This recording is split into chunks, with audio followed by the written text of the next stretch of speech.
Welcome to Guide Guru. We hope this video helps. You start by preparing what you already have: an administrator account, a stable internet connection, and either a linked Microsoft account with a digital license or a 25-character product key. Once ready, open Settings, go to Update and Security, then Activation to confirm the watermark is due to activation and not a different display issue.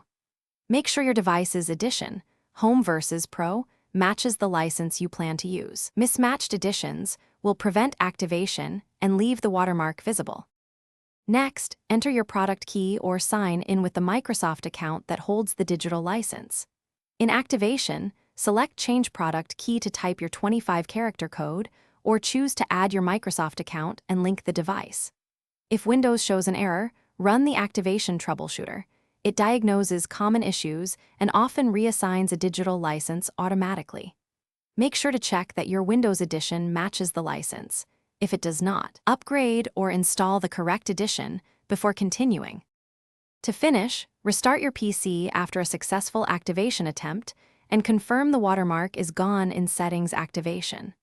Install any pending Windows updates and sign out, then back into your Microsoft account to ensure the license propagates to system components.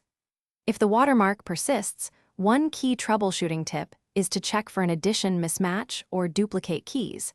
If problems continue, contact Microsoft support with your purchase receipt and device ID so they can validate the license and remove the watermark legitimately.